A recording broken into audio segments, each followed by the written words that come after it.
بسم الله الرحمن الرحيم. Hudaý Taala men bilen sen bilen 5 tane wa'deleşipdir, garar goýupdyr. Ey ikindesini geçirýän musulman dogan, bir namahremden çyrym, sen bilmeli bolýan. Inna salata kanat alal mu'minina kitaban mawquta. Musulman bilen 5 ýerde men wa'deleşdim dipdir Hudaý Taala. Mehabbeti bolansaň 5 ýerde öz huzuruna çağırýar. Erti bilen daň atanda men ýanyma gelipdir. Sen sesini eşitjek bolup durahmy? Üýlen çağırıpdy, ikindin awşam ýatsyn, ýatmaxanda bir sözlejek zadyň sözledi Hudaý Taala şey diýip 5 defa garar goýupdyr. Indi näjere bolýar, musulman bir namahremden çyrym, ikindi geçipdi, awşam geçipdi, ýani namahremim wa'desine gaýym bolmaklyk, Hudaýyň wa'desinden öwü düşdüm, näjere yu'minuna bil gaýb bolmaly.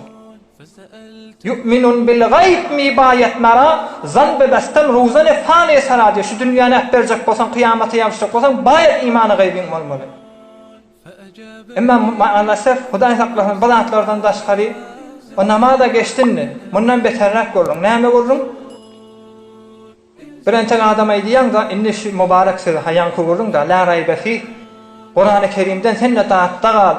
Hudaýyň näme diýär? Hudaý Taalaň sözüni namasyny okuyda galyp şey diýip aýdýan da gel senlik tefsir klaslary gel, wagt klaslary gel. Qur'an-ı Kerim'i sen Arabi öwrenmäni türkmen dile gaw aýdylypdy. Gel istifade et diýende näme diýär? Ey musulman wagtym ýok diýär, ýadow diýär.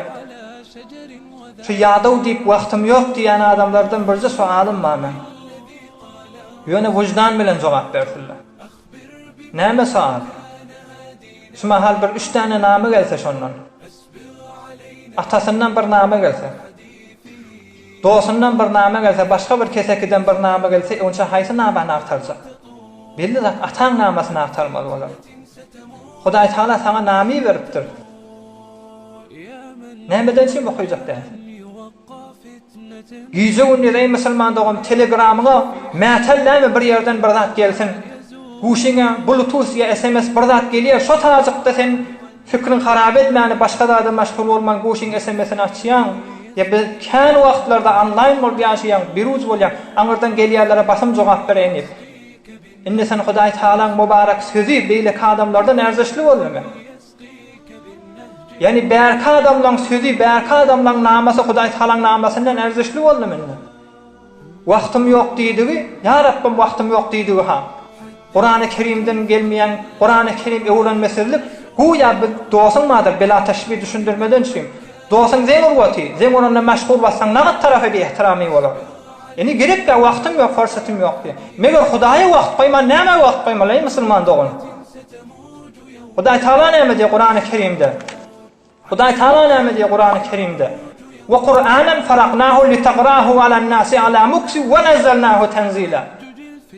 Şu Qur'an-ı Kerim 23 ýylda iňipdi, bir öze para edilipdir, 2 paradan bireme gaýsarak sure edilipdir. Sureden sonra aýe edileni litaqra'ahu 'alan-nasi 'ala muksi. Ya Resulallah, awazy-gazyjykdan musulmanlaryň ýüreklerini jaýlaşdyrar ýalak şeýtdim diýär. Her heftede birçe aýe kerime, heftede bir saat Hudaýa wagt goýup bilmeýär. Näme diýip ýadow diýär. Emme öz dostundan gelýän WhatsApp'dan, Telegram'dan, ýa peýamdan, SMS'den bir zat bolsa, eýem açýan, yu'minuna bil gaýb diýip bolýarmy musulman dogan? برای مشاهده ویدیوهای بیشتر به کانال یوتیوب سخنرانی‌های علمای ترکمن سر بزنید، مشترک بشید و منتشر کنید، اجر ببرید.